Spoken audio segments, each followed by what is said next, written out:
The assembly hall of the alien command ship buzzed with derisive laughter as holographic projections displayed Earth's military forces. "Is this it?" mocked General Xalthor of the Vrexian Empire, his tentacles quivering with amusement. "This Earth sends mere children armed with sticks to face the might of the galaxy's greatest fleet." The other generals and admirals joined in the mockery, their guttural chuckles echoing through the chamber. The Vrexian Empire, conquerors of 1,000 worlds, had decided to make Earth their next conquest. It was a backwater planet, after all. No advanced technology, no significant defenses, and no known strategic value. Yet the stubborn humans had rejected their offer of benevolent assimilation. Earth's envoy, a lone man in a dark suit, stood silently at the center of the room. His face betrayed no emotion as the aliens jeered. When the laughter subsided, he adjusted his tie and spoke with measured calm. "You've underestimated us." This simple statement reignited the laughter. Xalthor leaned forward, his massive form towering over the human.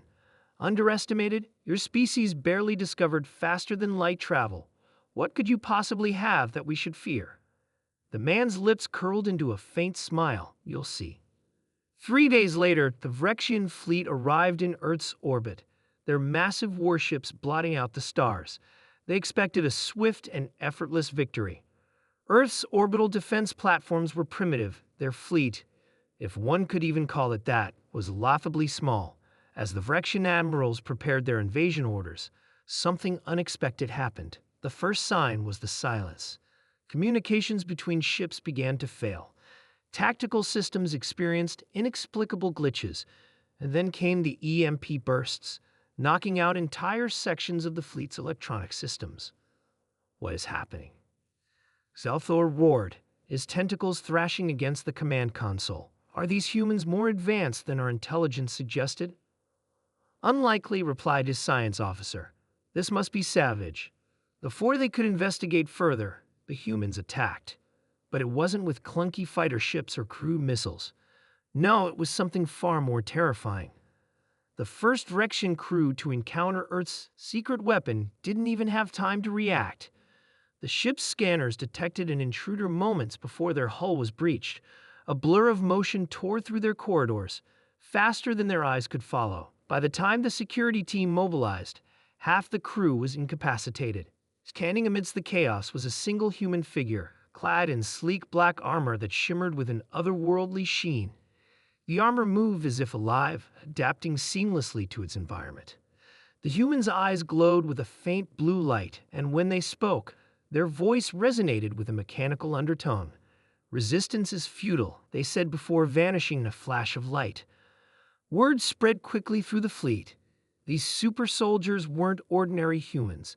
They were faster, stronger, and smarter than anything the Vrexians had ever encountered. Entire squads of Vrexian warriors fell before a single soldier. Their plasma weapons were useless against the adaptive shields, and their attempts at close combat ended in brutal failure.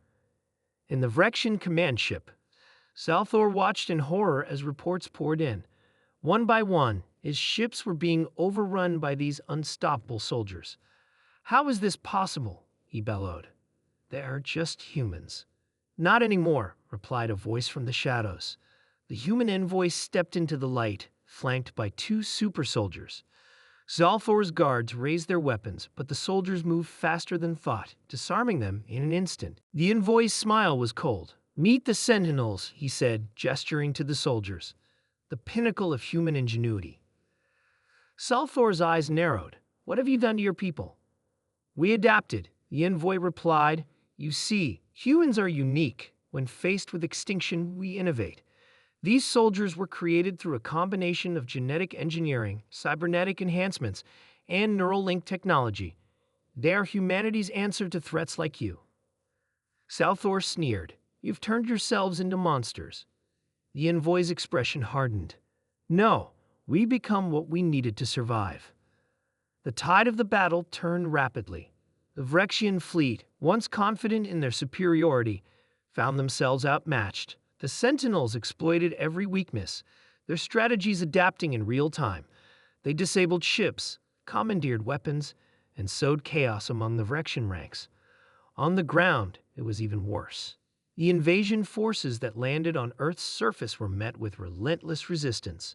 The Sentinels operated in perfect unison, their neural links allowing them to share information instantaneously. They struck with precision, dismantling entire battalions within minutes. Humanity's resilience wasn't just in their technology or their soldiers. Civilians joined the fight, using guerrilla tactics to harass the invaders. Hackers disrupted the Vrexian supply lines, while engineers repurposed alien technology against them.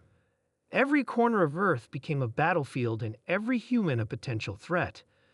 By the end of the week, the Vrexian fleet was in shambles. The once mighty armada had been reduced to a scattering of crippled ships. Zalthor, now a shadow of his former self, sat slumped in his command chair. The human envoy stood before him, flanked by sentinels.